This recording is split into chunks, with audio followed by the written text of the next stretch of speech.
एक माइनर का रेप हुआ, एक उसका एलिगेशन लगा कि एक वो मुआविया साहब हैं। अच्छा, उस दिन के बाद से अभी तक मेरे ख्याल में 1 हफ्ता या 10 दिन से ज़्यादा नहीं हुआ, कुछ तकरीबन 6 FIRs और कट चुकी हैं मुख्तलिफ उलमा पे रेप करने की माइनर्स को। अच्छा, वो जो स्टिग्मा था ना कि यार हो गया है, कोई नहीं, अब हश हश कर दो, ऐसे ही लोगों को पता लगेगा तो फिर क्या होगा, लोग FIR करवा रहे हैं। और अब जो है ना, मतलब अगेन रियासत पूरी कोशिश करेगी इनको कवर देने के लिए। और उसकी वजह ये है कि ये रियासत, मुल्ला, मिलिट्री अलायंस जो है, ये बेसिकली चला रहा है मुल्क को हमेशा से। और जो बेसिकली ये उलमा है ना, ये बड़ा मेजर किरदार अदा किया है इन्होंने रियासत को इस तरह चलने में। लेकिन यहाँ पे लोगों को बड़ा वो कर करके ना कि बस सुबर शुक्र, ये वो बिल्कुल रिटेलिएट नहीं करना। ये जो हो रहा है ना, अगर तुम्हारे साथ ज्यादती हो रही है तो ये खुदा की मर्जी है, इसमें रियासत को ब्लेम करने की ज़रूरत नहीं है, इसमें लॉ इन्फोर्समेंट एजेंसीज को ब्लेम करने की ज़रूरत नहीं है, हुकूमत को ब्लेम करने की, ये अल्लाह की मर्जी से हो रहा है, बस बर्दाश्त करो। अस्सलाम वालेकुम। मुस्बत शो में बहुत बहुत खुश आमदीद। मैं हूं असद निज़ामी, मेरे साथ हैं अली आफ्ताब। शो को प्लीज़ लाइक और शेयर करें, चैनल को जरूर सब्सक्राइब कीजिएगा। सर कैसे हैं? सर मुस्बतिंग एंड मुस्बतनेस ऑल राउंड। सर आज आप बड़ी प्रेपी लुक में हैं सर, बाल शाल सेट खड़े हुए और आपने चेक शर्ट पहनी हुई है, बटन भी बंद किया हुआ है। स्लीव्स आप इसलिए ऊपर कर रहे हैं, आपको पता था मैंने ये कहना। अब असल में सर वो पाकिस्तान न्यूजीलैंड की सीरीज शुरू हो रही है, हाँ तो वो उसके लिए PCB का एड बन रहा है, तो वो उस एड में अपीयरेंस देनी थी। सर जीत गए सर। सीरीज मेरे लिए सीरीज खत्म हो गई सर यहाँ। ये तो आपने तो मौजे करा दी सर। Thank you sir. तो बाकी सर देखते हैं क्या होता है। वैसे तो क्रिकेट में सर और कोई इस तरह से खबर नहीं आई। इसके अलावा कि रमीज राजा साहब जो हैं वो ज़रा आए हैं न्यूज़ साइकिल में वापस, और वो मतलब मुख्तसर सी हमारी बात है वो कि उन्होंने मोहम्मद आमिर पे फिर से तनकीद की है, निशाना बनाया उनको। और रमीज राजा साहब कहते हैं कि जी मैं कभी माफ़ नहीं करूँगा। ठीक है ना करें आप माफ़। और उन्होंने लेकिन डबल डाउन किया, फिर कहा कि मेरी अपनी औलाद भी हो और इस किस्म का वो काम करे फिक्सिंग का, तो मैं उसको भी कभी माफ़ी ना दूं। और बस सर मेरे ख्याल में वो इनर सर्कल में नहीं है शायद इस सारी नए सेटअप के, तो शायद ये वाली चीज़ हो। और लेकिन वैसे ये भी उनको क्रेडिट देना चाहिए, इस बात है कंसिस्टेंसी है कि मतलब उन्होंने अपना बयान जब आमिर वापस आ रहा तब भी यही था हफीज़ के साथ मिल मिला के, और अभी भी यही है। वो sir I feel sorry for his kids. तो दूसरी माफ़ी ही नहीं है। हाँ, माफ़ी ही नहीं है। दूसरी चीज़ ये है कि ये आप जितने प्लेयर्स ऐसे देखेंगे ना जो इस किस्म की बातें कर रहे हैं, इन सब का आप रिकॉर्ड निकालेंगे तो ये एवरेज प्लेयर्स थे। सो एवरेज प्लेयर्स को अबव एवरेज या एक्सेप्शनल प्लेयर्स के साथ मसला होता है, तो वो कहीं ना कहीं उनको फंसाते हैं कि ये जी मुल्क दुश्मन, ये जी फलानी फिक्सिंग, वरना तो वही बात है, वो अपनी सज़ा काट चुके हैं। और हम इस पर डिटेल में नहीं जाएंगे क्योंकि हम ऑलरेडी इस पर एक एपिसोड कर चुके हैं, आप पुराना जाके देख लें उसमें डिटेल क्या थी। सो ये स्पॉट फिक्सिंग भी नहीं थी, मतलब हम इसको कहते स्पॉट फिक्सिंग ही है for lack of better word, पर ये वो भी नहीं था, ये एक बहुत ही छोटी सी चीज़ थी जो इन्होंने की थी। वो वाली इसकी डिटेल आप पुराने इस पर जाके देख लें। बाकी ये है कि मतलब ये जो है ना, वही चीज़ मुझे, ये जो डाई हार्ड PMLN फैंस हैं, डाई हार्ड PTI फैंस हैं, ये जब इस किस्म की बातें करते हैं ना तो बड़ा अजीब सा लगता है। उसकी वजह ये है कि वो आप उनसे पूछो कि मतलब जी कन्विक्शन तो मतलब PMLN के लोगों की भी हुई हुई है, तो वो क्या दोबारा प्राइम मिनिस्टर ना बने? वो कहते हैं नहीं नहीं बिल्कुल बने। तो अच्छा, तो कन्विक्शन तो अब PTI के लोगों के वो दोबारा ना, वो बिल्कुल बने, लेकिन आमिर को नहीं। और सर बंदा सोचे तो सोचने में मजबूर होता है और मनवा लेता है अपने आप को, यार प्राइम मिनिस्टर का जो ओहदा है वो एक फास्ट बॉलर से ज्यादा है। फास्ट बॉलर भी मतलब बिल्कुल लिस्ट में टॉप पे है, तो ऐसी बात नहीं है, लेकिन प्राइम मिनिस्टर जरा ऊपर है, तो अगर वो कर सकते हैं तो फिर ये क्या। हाँ, अच्छा, दूसरा एक और चीज़ भी होती है कि वो यहाँ पे ना उसका बड़ा होता है कि आप किसी के भी अगर हक में कोई बात कर दो ना, मतलब तो वो उनको एकदम से लोग घबरा जाते हैं, तो यार वो तो फलाना तो फाइनेंशियली करप्ट है। अच्छा हाँ है, जाहिर है। तो मैं तो बड़ा मुझे आसरा होता है जब मुझे किसी बंदे का पता लगता है ना कि फाइनेंशियल करप्शन। उसकी वजह ये है कि यहाँ पे इस मुल्क में जो लोग फाइनेंशियली अपराइट थे, जितना बेड़ा गर्क उन्होंने किया है ना फाइनेंशियली करप्ट का, तो मैं बड़ा था कि यार ये बड़ा ये सेंसिबल सा आदमी होगा, ये ठीक होगा। वो सिस्टम के बाहर रह के अपना काम जो है यहाँ से कराता है। सर इस पे सिर्फ लास्ट बात मैं करना चाहूँगा, आपने फाइनेंशियल करप्ट की, तो मुझे एक इंटरव्यू याद था सिर्फ इस बात पे। फवाद चौधरी साहब शाहजेब खानज़ादा के शो पे चले गए जब ये बहुत ज़्यादा नवाज शरीफ साहब ताज़े ताज़े मेरे को फारग हुए थे, केसेस बन गए थे कि जी बिलियंस अपॉन ट्रिलियंस के इनके ऊपर केसेस हैं और ये वो, तो फवाद चौधरी साहब अनप्रिपेयर्ड चले गए शो पे। खानज़ादा साहब के पास सारे दस्तावेज मौजूद थे, तो फवाद ने कहा इन्होंने बिलियंस की करप्शन की और बिलियंस अपॉन बिलियंस की करप्शन की। तो शाहिद खान कहते हैं जो आपने मुझे चीज़ें भेजी हैं और आपने पब्लिक को दी हैं उसमें अमाउंट नहीं लिखी हुई तो आप बता दें कितनी करप्शन की।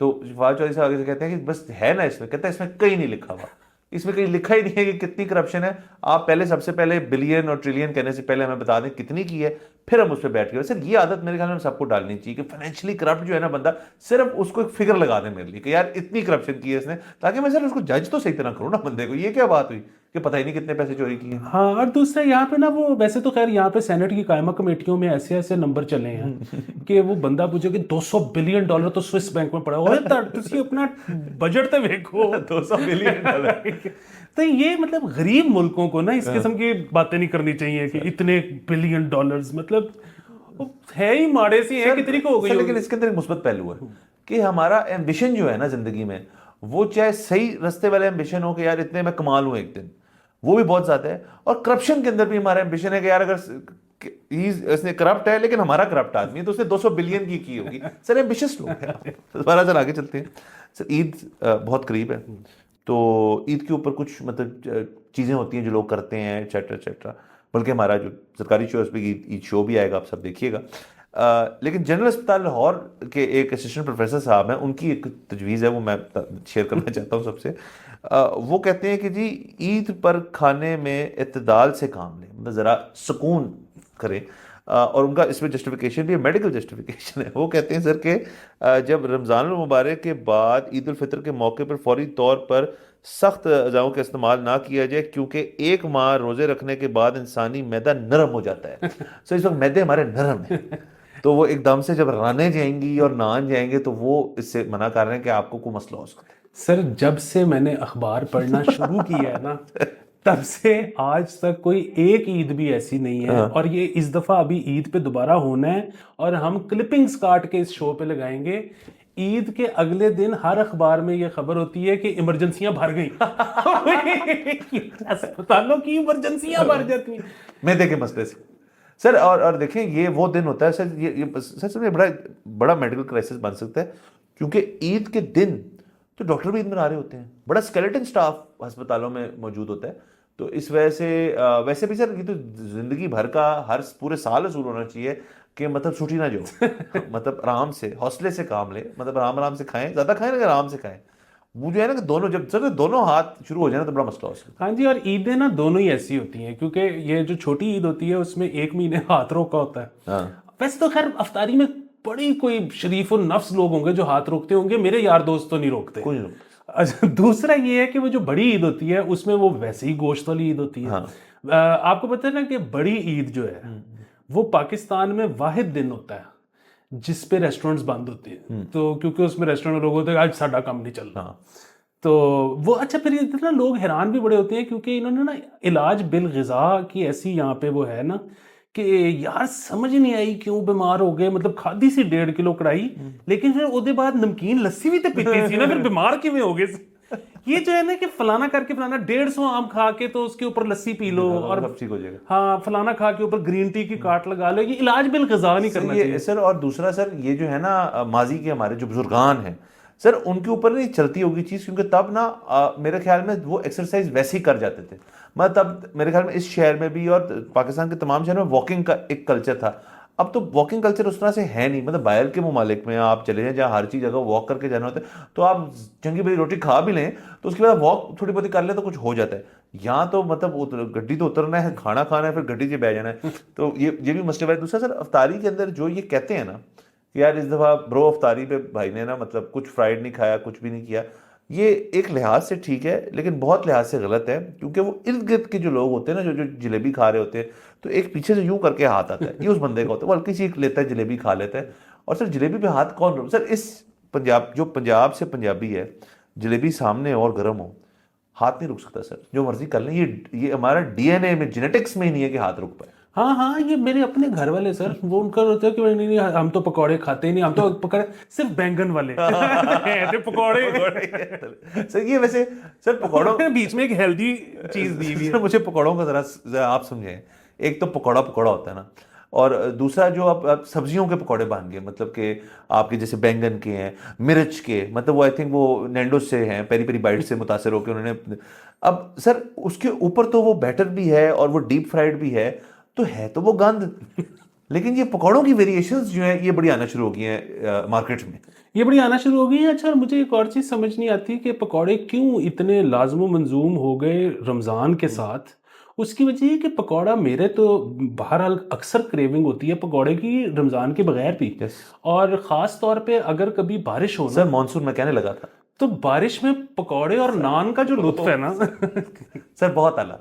सर पकौड़े असल में ये मॉनसून फूड है, या आप या ये आप पहाड़ों में गए हुए हैं तो गरम गरम पकौड़े हो तो इससे ज़्यादा आपको क्या चीज़ चाहिए। बट सर चलें, भूख भी लग रही है, कोई मसले वाली बात नहीं है, आगे चलते हैं। असल में अगला भी हमारे पास जो स्टोरी है वो भी खाने से ही मुतल्लिक है।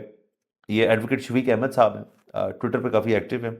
तो इन्होंने एक वीडियो उसकी जिले की लगाई जिसके अंदर वो तेल जो है उसका ड्रम पूरा जो है डोंगे के अंदर वो डाल रहा है। और वो सर असल में ना सर मसला ये है कि अब हर खाने के ऊपर ना तरी सी तो होती है तेल की, मतलब जो हमारे खाने होते हैं ये तरी नहीं है, ये तरह है। ये तरह भी नहीं है सर, ये किडी पूल है जो जो होता है ना कुछ साथ छोटा वाला, ये वो जिसमें पैर लग जाते हैं लेकिन पानी होता है, तो ये वो है।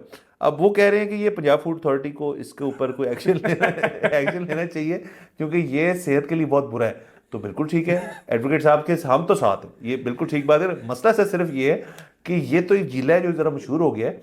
ये तमाम जगहों पे मेरे ख्याल में ऐसे ही होता है कि यार आपने कढ़ाई बनानी है और ज़बरदस्त बनानी है तो ऊपर जब तक तरी ना हो ना सर तो मज़ा नहीं आएगा, एडवोकेट शफीक वरना वो साहब बारबेक्यू हो जाएगा। एडवोकेट शफीक साहब जो हैं वो दोस्त हैं हमारे, और बड़े मैं उनका एहतराम करता हूँ। लेकिन मैं एहतरामन जो है ना, मैं इख्तलाफ की भी जसारत करूँगा।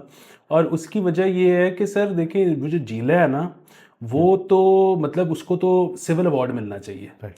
उसकी वजह ये है कि मैंने आज तक जिला नहीं खाया और मैं कभी ज़िंदगी में खाना भी नहीं चाहता ठीक है, लेकिन हैविंग सेड दिस, वो तो बड़ा नेक आदमी है, वो तो वीडियो बना के दिखा रहा है कि मैं इसके अंदर क्या कर रहा हूँ। तो उसके बाद फिर बंदे की मर्जी है, जो खाना चाहता है खा ले। यहाँ पे तो होना ये चाहिए कि उन लोगों को पकड़ना चाहिए जो कि बताते नहीं है कि अंदर क्या वो डाल रहे हैं। तो मेरा तो अक्सर ये भी ख्याल है, मैं एक रेस्टोरेंट ऐसा खोलना भी चाहता हूँ कि जिसमें चाहे सिटिंग स्पेस कम हो, ज़्यादा हो या ना हो, किचन के अंदर कैमरे लगे हों और बाहर आपको डिस्प्ले पे वो आ रहा हो कि अंदर हो क्या रहा है, साफ सुथरा हो रहा है कि नहीं। तो बस इस पे लोग बड़े खुश होंगे। क्योंकि हमारा तो वही ख्याल है ना कि मतलब चाहे सोडा हो, उसके ऊपर अगर लिखा हुआ है कि ये हानिकारक है सेहत के लिए, सिगरेट की तरह, और उस पे अगर लिखा हुआ है कि इसके अंदर कौन कौन सा एसिड है, तो बस ठीक है, आगे फिर लोगों की मर्जी है। हाँ, मतलब हम तो कहते हैं कोकेन भी मिलनी चाहिए उसके साथ, कि जी इसके अंदर ये है कि आप देख लें आपकी मर्जी। सर मैं वही आपको बता रहा था, अभी कुछ दिन पहले किसी डॉक्टर के पास जाने का इत्तेफाक हुआ, तो उन्होंने दवाई शवाई लिख के बाद में कही, जिसने एंटीबायोटिक लिखी उन्होंने आगे से कहा यार ये मर्जी है, ले लेना, तुम्हारी अपनी मर्जी है। तो ये मुझे पहली दफ़ा सुनने को हैरानगी हुई कि एक डॉक्टर ने इस मुल्क में कहा है कि ये एंटीबायोटिक है, ये आपकी कॉल है, मतलब उसने मेरे पे छोड़ा। तो सर मुझे ये डॉक्टर बड़ा पसंद आया। उसकी वजह ये है कि ये डॉक्टर ने ज़रूर बाहर भी कभी प्रैक्टिस की होगी, तो अब वो पाकिस्तान में आ गया है, तो वो ये उसका कहने का मतलब ये होगा कि जी बाहर तो हम इस चीज़ को पे कहते हैं कि बर्दाश्त करो और ख़ुद ही इम्यूनिटी पैदा करो, लेकिन यहाँ पे अगर मैंने आपको कहा बर्दाश्त करो, तो आपने घर जाके अगर अपने रिश्तेदारों को ये बताया कि उस डॉक्टर ने तो मैंने दवाई कोई नहीं दी थी, मैं तो फिर मैंने 8 दिन लग गए और मेरी अगर क्लाइंटल चली गई, तो मैं आपको लिख के ज़रूर दे रहा हूँ, अगे ताड़ी मर्जी है। तो ये डॉक्टर बड़ा ज़बरदस्त है। दूसरा, ये जो जिले की रंगबाजी है ना, ये मेरे से तो कोई नहीं समझता उसकी वजह ये कि रंगबाजी मैं खुद ना सिर्फ करता रहा हूँ, बल्कि अभी भी कभी कभी कर लेता हूँ। वो ये है कि ये जो है ना कि देसी घी डाल देना, मक्खन डाल देना, मलाई डाल देना, ये वो है कि आपके पास जब रेसिपी कोई भी ना हो, मतलब कोई ख़ास रेसिपी ना हो आपके पास, ये करके हर खाना ठीक हो जाता है। सो ये तो मुझे एक दफ़ा, मैं आपको पहले भी सुनाया था कि पोलैंड में मैं जाके जब खाना बनाता होता था एक दफ़ा, मतलब अब पाकिस्तान डे उधर करते होते थे, तो वो मैंने 1-2 दफ़ा बनाया, तो उधर गोरे और गोरियाँ पागल हो गए। तो फिर वो एक दफ़ा मैं गया हुआ था, तो मुझे वो गोरियों ने कहा इस दफ़ा जब तुमने बनाना है तो हम साथ किचन में खड़े हो जाएं। तो मैंने कहा आ जाओ तो मैं अब जो है ना वो चीज़ें डाल रहा हूँ उसके अंदर, तो वो बड़े गौर से कि ये कितना डाला है, ये कैसे है, वो कैसे है। करते करते बिल्कुल एंड में जब मैंने 2 पैकेट क्रीम के डाले ना उसके अंदर तो एकदम से ना गोरियां डिसइंटरेस्टेड हो गई। उन्होंने कहा अच्छा, और वो यूं करके निकली। मैंने उनको पकड़ के रोका, मैंने कहा क्या हुआ? और कहा वो रेसिपी तो कुछ भी नहीं है, तुमने तो टेस्ट यहाँ से निकाला है। सो बेसिकली जब आप डेयरी सुट देते हो ना किसी चीज के अंदर कोई भी फॉर्म में, तो फिर वो आपका शेफ का कमाल नहीं रहता। सर ये जो हमारे यहाँ पे पिज़्ज़े पूजे भी जो चलते हैं फास्ट फूड वाले, मतलब यहाँ पे वो कोई उस तरह से इटालियन तो कम ही होते हैं, उसमें भी जो सारा चीज का है और तो कुछ भी नहीं है उसके अंदर। सर बिल्कुल यहाँ पे सिर्फ जिस बंदे के हाथ में अगर कोई टेस्ट हो ना, तो वो फिर ना अपनी ज़िंदगी मुश्किल करता है कि यार मैं उस जो मेरी एक रेसिपी है ना मैं उसी से कराऊंगा, वरना ना, और ट्रू टू इज ये भी आर्ट ही है ना, पैशन है, तो वो कर लें। हाँ तेल छुट्टी जाओगे तो गया। सर इसमें असल में मुझे इस वीडियो में एक और एतराज़ है कि ये जो हम आगे ना एक दौर में जिसमें हमारे पास एक खबर भी है कि ये टिकटॉकिज्म और वीडियो बना के वायरल होने के लिए उसके अंदर आपको ऐसी चीज़ करनी जिससे वायरल होए, लेकिन ये शो ऑफ एक्सेस जो है ना कि भाई एक तेल, ये सर ये तेल का जो ड्रम है, अब मुझे बताएं रमज़ान के महीने में मतलब लोग ये इस महीने में होता है कि जो नहीं अफोर्ड करते उनको राशन आप देते हैं जिसके अंदर तेल एक कंपोनेंट होता है, और वो जो एक ही उसके अंदर डाली जा रहा है, तो वो एक्सेस जो शो होता है ना वो लोगों को ज़रा मेरे ख्याल में उससे भी दिलजारी होती होगी। सो मेरा बुनियादी पॉइंट है इसमें, बाकी जो मर्जी जो बनाए और जो खाए कोई इशू नहीं है, लेकिन थोड़ा इसके अंदर आपको ना थोड़ा सटल रहना चाहिए कि मतलब लोग और भी देख रहे हैं, सबके पास फ़ोन है कि यार वो उसको परवाह ही नहीं है, वो तेल इसके साथ डाल रहा है, और कुछ लोग ऐसे भी होंगे जिनके पास इस चीज़ को अफोर्ड भी नहीं करते होंगे। वो जो है वो थोड़े दिन पहले भी बल्कि एक दफ़ा हुआ, हम वो लक्ष्मी में एक जगह से कीमा खा रहे थे, तो वो दोस्त मुझे ले गए कि बड़ा ज़बरदस्त यहाँ का कीमा होता है। तो वो हम खा रहे, तो मैंने कह दिया मैं कहा इससे अच्छा तो मैं बना सकता हूँ। तो उधर वो दोस्तों ने ना वही कहा यार अरे मैं तू कॉल दे देना इतना तेरे को होता है ना कोई, मैं कहा अच्छा कल रख लो। वो मैंने बेसिकली वो जिस तरह कीमा बनता है मैंने वैसा बनाया। एंड में मैंने 2 डलियाँ डाली हैं उसके अंदर मक्खन की। उनको तो नहीं पता था, उनको मैंने खिलाया, उनको यार तुम साढ़े को इन्वेस्टमेंट ले आए दुकान को, कुछ भी नहीं है, ये डेयरी डाल के खाना बनाना कोई काम नहीं है। सर बिल्कुल सर, बाकी सर आपने जो दवाइयों वाली बात की थी उस पर जो यहाँ पे बहुत फ्रीक्वेंटली पिल्स मिलती हैं और सब कुछ करते हैं, और लोग कहते हैं जी कि मैं डॉक्टर के पास गया और दवाई मुझे दी नहीं। सर इसलिए होम्योपैथिक बने थे कि मतलब जो जाली दवाई होती है ना इसलिए सर होम्योपैथी में आपको छेड़ना सर बनता है, आपने ओपनिंग दी तो ये होम्योपैथी सारी जो है इसलिए बनी थी कि आप डॉक्टर भी कहते हैं उनको जो नहीं है, और कभी चले भी जाते हैं यहाँ और वो आपको वो चीनी वाली दवाई भी देते हैं कि आप घर पा के भी कहते हैं देखो मुझे दवाई दे दी, उसे होता कुछ नहीं। सर असल में दवाई है ही वो सर है ही नहीं। मुझे तो इधर लोगों की समझ नहीं आती जो कि एंटीबायोटिक को भी दवाई कहते हैं, पेन किलर को भी दवाई कहते हैं कि जब वो दवाई खा लिया मैं ठीक हो जाऊंगा, पेन किलर है दवाई नहीं है। सही इसमें देखें जो होम्योपैथ है ना वो आपसे पूछता है सिम्टम्स और उसके बाद आपको एक नई दवाई देता है। मतलब इधर तो हर एक के पास वो मतलब एजोमैक्स ले लो या सिप्रोक्सिन ले लो या फलाना ले लो, है तो एंटीबायोटिक सब ट्राइड एंड टेस्टेड है, उससे असर होता है। ये तो प्लेसिबो है ना सारा सर कि मेरा मूड अच्छा हो गया है वो पूरी खा के। नहीं सर होम्योपैथी जादू है सर, कुछ नहीं सर, ये एक दिन हम सर करेंगे, ये बैठ के करेंगे। अच्छा सर आगे चलते हैं। तो सर हाईकोर्ट की तरफ से ऑर्डर है कि पुलिस जो है अपने छापों के दौरान जो है वीडियो बनाए, तो ये तो कोई अच्छी बात नहीं है। अगर तो बॉडी कैम्स की वो बात कर रहे हैं ना कि ताकि बाद में जाके हमें पता हो कि आपने कितने चित्र मारे, क्या लेन देन अगर तो हुआ, सारे नहीं करते, हम नहीं कहते सारे करते हैं बट बहुत सारे करते भी हैं, तो उस लिहाज से तो बहुत अच्छा है। अगर वैसे वो कह रहे हैं यार कि एक पुलिस वाला जो है वो जाके उनको छितर मार रहा है और आप वीडियो बना लें, तो वो उस लिहाज से कर देते हैं। हाँ नहीं ये जो है ना इसमें अच्छा बुरा पहलू दोनों है। उसकी वजह ये है कि अच्छा पहलू तो ये है कि ये बॉडी कैम्स की ही बात कर रहे हैं, कह रहे हैं कि हम आपको डैश कैम बॉडी कैम सारा कुछ दे रहे हैं। सर सॉरी कथा करामी माँ, मुझे याद पड़ता है कि जब ये डॉल्फिन इंट्रोड्यूस हुई थी तो इनकी वर्दी बताई गई थी बड़ी महंगी और उसमें कैमरे थे जो चले नहीं ज़्यादा देर। तो ये अच्छा पहलू तो यही है कि जी वो क्योंकि बहुत इन पे एतराज़ होता है कि ये एविडेंस प्लांट करते हैं और इस किस्म की चीज़ें करते हैं, गलत लोगों को फंसा देते हैं। तो उससे बचने के लिए कह रहे हैं कि अब आप छापा मारेंगे तो बॉडी कैम्स डैश कैम्स ये वो सारा कुछ। जो बुरा पहलू है वो ये है कि उसके लिए बजट चाहिए जो कि अब मेरे आपके टैक्स मनी में से उधर जाएगा। लेकिन है ही बात, इस पर एक और चीज़ बड़ी इंपॉर्टेंट है और वो ये है कि मतलब आपको पता है ना कि यहाँ पे छापों में नॉन जो है ना मुतलका लोग बहुत होते हैं कि मतलब छापा पड़ा है कि ठीक है जी, मतलब मेरे घर पे छापा पड़ा है, मैं हूँ, ये जो जिन्होंने छापा मारा ये पुलिस है, बीच में 4 बनती हैं जो ना पुलिस है ना कुछ है, वैसे हैं वैसे आगे पीछे क्यों भाई। बाकी जो है एविडेंस जाहिर है ये प्लांट करने वाला जो मामला है ये तो फिर भी हो ही सकता है अगर पुलिस करना चाहे। ये तो मतलब अगेन ये पाकिस्तान का अकेले का मसला नहीं है, इस तरह की चैमगोइयाँ तो हम अमेरिका में भी सुनते हैं और जगहों पे भी सुनते हैं। फिर और वैसे भी पाकिस्तान में लेकिन बहुत ही ज़्यादा। अब थोड़े दिन पहले एक वीडियो सर मेरी नज़र से गुजरी वो मैंने देखा है छोटा क्लिप। अब अगर पूरी वीडियो जो है वो डिफरेंट थी या आगे जाके उसका कोई कॉन्टेक्स्ट कुछ और था या आगे जाके उन्होंने कुछ जवाब दिया तो फिर तो ठीक है, और फिर मैं माजरत ख्वाह भी हूँ कि मैं गलत इधर वो कर रहा हूँ। अगर वो क्लिप जो है वो उतना जो है वो वैसे ही रहा तो फिर बड़े अफसोस की बात है।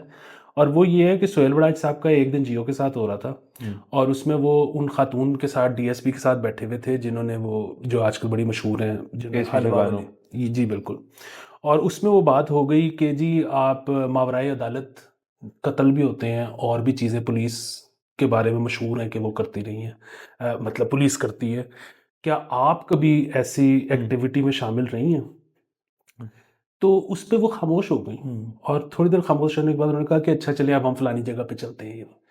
तो अब वो ठीक है कि मतलब आई डोंट नो, मतलब उन्होंने उसको इस तरह से जस्टिफाई किया होगा कि I don't want to lie, तो मैं खामोश हो गई या हाँ, लेकिन प्लस सेंसिटिव होगा ना ये सेंसिटिव, हाँ। इंफॉर्मेशन जो है। लेकिन फिर वही बात है कि इसका बड़ा ऑब्वियस रिप्लाई होना चाहिए कि नो मतलब नहीं, खामोशी बड़ी खतरनाक चीज़ है।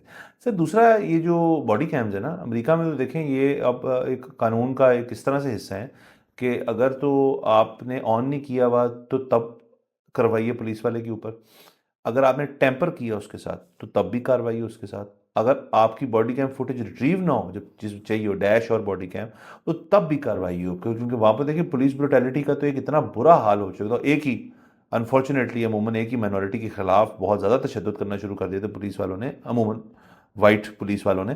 तो ये चीज़ तो बड़ी स्ट्रिक्टली ली जाती है वहाँ पे। अब यहाँ पे अगर वो कैमरा दे देंगे और उसका ऑफ बटन होगा तो फिर तो कोई फ़ायदा नहीं है। तो इसके अंदर भी मेरे ख्याल में देखें कि उन्होंने किस तरह से इस चीज़ को इम्प्लीमेंट किया। पैसे चले एक सेकेंडरी चीज़ है, पहले देख लें आप इसको इम्प्लीमेंट कर पाएंगे। ये ना हो ना कि वो मतलब गुल्लू भट्ट साहब हैं तो उन्होंने तार यूँ खिंची और वो जाके चित्र मारना शुरू कर दिया लोगों को, या कोई एविडेंस प्लांट कर दिया, कुछ भी कर दिया। तो इस चीज़ को बिल्कुल आपको सर्टन करना पड़ेगा कि डैश कैम और बॉडी कैम हर वक्त ऑन भी रहे यहाँ पे। यहाँ तो सर कुछ भी ऑन नहीं रहता, तो ये करें। और हाँ वैसे ये अगेन हाईकोर्ट की तरफ से है तो ठीक है, अगर तो ये पंजाब गवर्नमेंट की तरफ से होता है ना जब हम बॉडी कैम्स लेकर आ रहे हैं तो ये तो एक और अगेन पीआर स्टंट है और कुछ नहीं है। हाँ बिल्कुल। आप वो देखिए ना, तो कल अब उन्होंने कहा है जी कि मरीम साहिबा का अपना बयान आया है कि जी सबसे ज़्यादा जो हमें करप्शन की रिपोर्ट्स मिलती हैं वो एलडीए से मिलती हैं। सो उसके लिए उन्होंने जो है वो कुछ इकदामात लेने का फैसला किया है। अच्छा वो बाकी तो चलो ठीक होंगे, उसमें से एक ये है कि एलडीए फोर्स बनेगी जिसकी अपनी वर्दी होगी, इससे फर्क पड़ेगा। तो लेकिन चले बात ये तो नकवी साहब करके गए थे, हमने इसी शो पे बात की थी कि एलडीए के अंदर को वो सिस्टम ला रहे हैं जिसको वो बिल्कुल वो कर देंगे, ट्रांसपेरेंट कर देंगे और डिजिटाइज कर देंगे जैसे डीएचए का होता है। तो अब पता नहीं वो हुआ है नहीं हुआ। सर बार ठीक है बॉडी कैम्स हों, हम साथ हैं उस चीज़ के, मतलब पुलिस को कोई हक नहीं है किसी की तरफ मतलब गैर कानूनी किसी किस्म की चीज़ करना, और बल्कि उनका तो काम है लोगों को तहफ़्फ़ुज़ देना और सिक्योरिटी देना, तो वो होना चाहिए।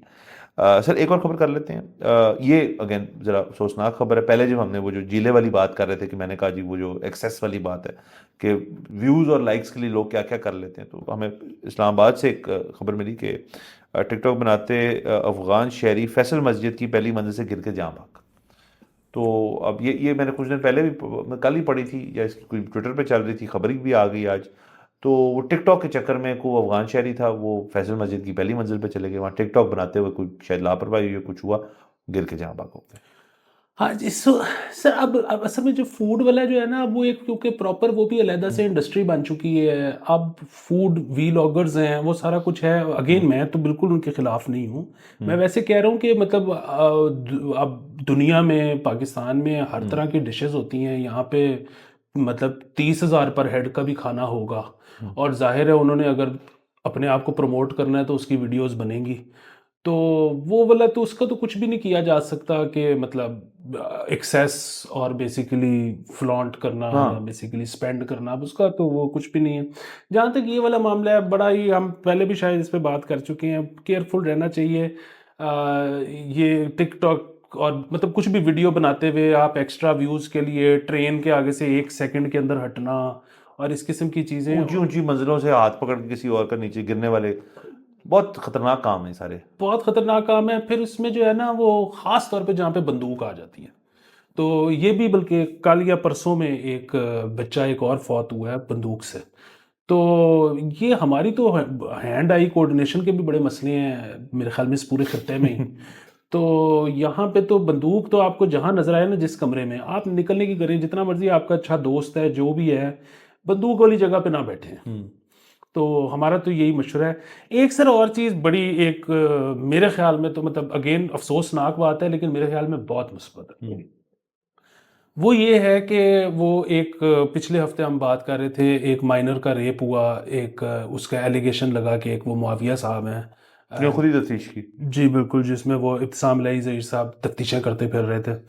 अच्छा, उस दिन के बाद से अभी तक मेरे ख्याल में 1 हफ्ता या 10 दिन से ज़्यादा नहीं हुआ, कुछ तकरीबन 6 FIRs और कट चुकी हैं मुख्तलिफ उलमा पे रेप करने की माइनर्स को।